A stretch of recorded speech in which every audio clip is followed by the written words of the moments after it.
What's up, everybody? And welcome back to my channel. We have hit day 11, and I am still at it, and I'm so proud of myself. Okay. Now, I know y'all could tell by the title of the video. Today we're going to be talking about mom guilt because, as y'all know, I am a mom of two. Okay, and since we're all about shifting our mindset, okay, shifting it up and just resetting the faith that we have, I thought, listen, why not talk about mom guilt? Because I feel like we've all been there before, especially because for the ones of you who are just now tuning in, I am in the military, so it requires me to be gone quite a lot throughout the day, and sometimes I just feel like I be so drained even when I come home, or even on my days off. Like, I will still send them to daycare because I still need to wind down, and I've battled with mom guilt a lot, especially when my babies were like babies and I had to go back to work. Not anymore. We're gonna have to get rid of this mom guilt because, first of all, we're living in a world where inflation is a thing, baby. Okay, inflation is real. Having to work is real, and that's just all to it. Whether you're in a 2-income household, 1-income household, if you're a stay-at-home mom, I love that. Kudos for you, because that is a job within itself. You know what I'm saying? But right now I'm talking about the mom guilt of missing out and feeling like you just aren't good enough. Like, feeling like you aren't good enough as a mommy. And we know we be working our behinds off, okay? So I'm still working through it, and I'm gonna give you some practical tips to follow. Like, I'm gonna follow, okay? To help minimize this. And I did, and I gotta type it out. Got my things in my notes. So if you see me looking down, that's what I'm doing. Okay. Number 1, you have to acknowledge the guilt without condemning yourself. Okay? That's the first thing. So you have to say, listen, Jesus, I'm a mom. And I'm admitting, like, yes, I feel guilty for having to do this and to do that. And when you start asking yourself why you feel guilty, is it God convicting you, or is it yourself just being too hard on yourself? Does that make sense? Like, is it the Holy Spirit talking to you, or are you just doing your typical thing of the month where you're beating yourself up no matter how hard you try? Because we as moms, we get like that, right?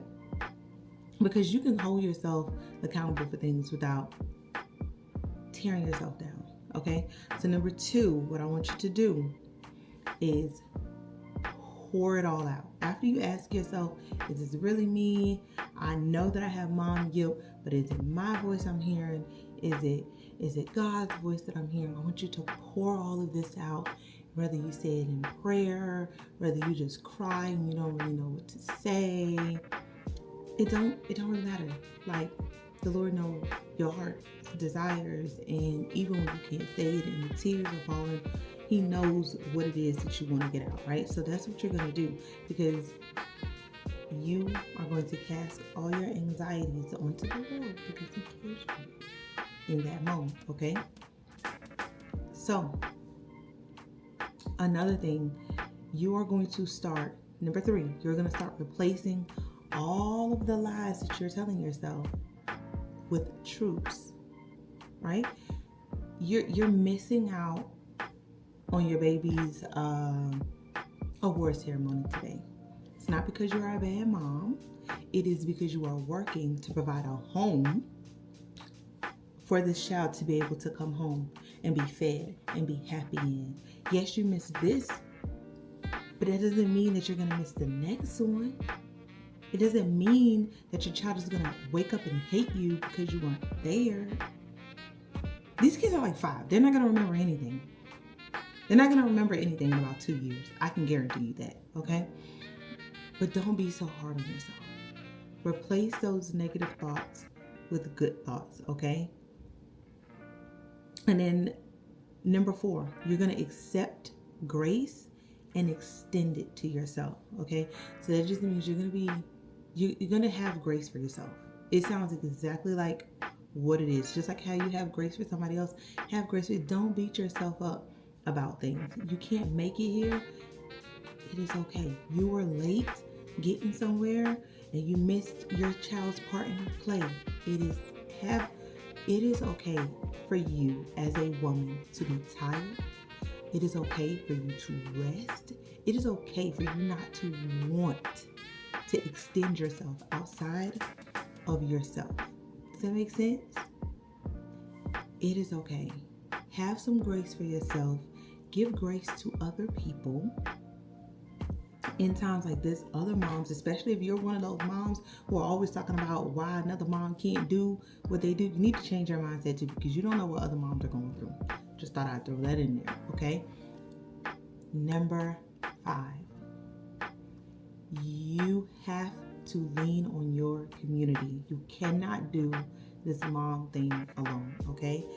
I'm calling my friends, I'm calling my parents, that's just how it is. People I work with that also have kids. Can you babysit? Can you watch my kids while I go out on a date night with my husband? Because we haven't had time together. Hey, Mom, it is the summertime. Can you get the kids for at least 2-3 days so I can wind down from the stress? It is okay. But here is something that is absolutely important. You need to be the community that you look for in others. You can't expect everybody to do all of these grand gestures for you, and then when somebody calls you and asks you to keep their child, the first thing you say is, no, I got to do this, that, and third. I hate to say it, but you have to be embedded in that community too. No, it's not a you do for me, I do for you type of thing, but you can't expect everybody else to continue to pour into you, and then you don't pour back into anybody who's been doing for you. That's just not how it goes. That's just not how it goes, because just like you need a break, somebody else needs a break. That's community. This weekend, a friend got all the kids, and the next weekend, another friend got all the kids. But when it come down to your turn, you just can't do it. You cannot do that. You cannot do that. Okay? 6, you need to remember you were chosen for this ministry. Being a mother is a ministry all in itself, okay? That's what it is. You have been gifted children. Children are a heritage from the Lord. He has gifted you his children, and he's expecting you to give it your all. Regardless of everything else that you have going on in the world, he expects you to give it your all. He expects you to do your best, not to be perfect. That's what it is. Train them up in the way that they should go. Make good human beings. That's the ultimate goal. Make good human beings.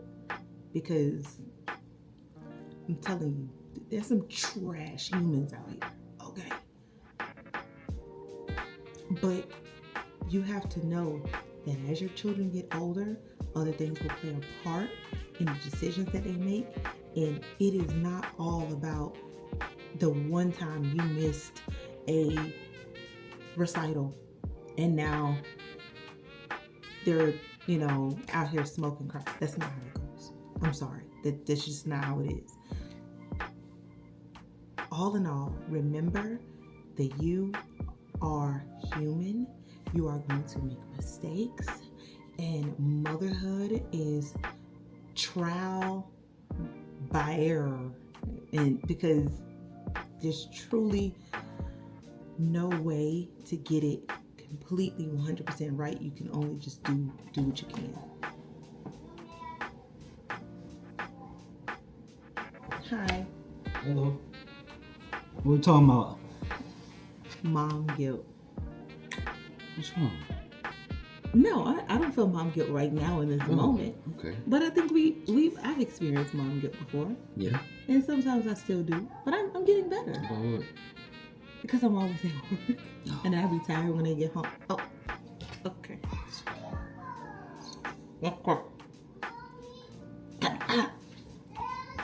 Okay. I know Daddy's coming. Speaking of kids. All right, you guys, I'm going to wrap up this video right here. And I hope that it helped somebody and help you take these tips. Okay? And you apply them to your life, mamas. And remember, you are doing a good job. A good job. I love you. And I will see you back here again tomorrow.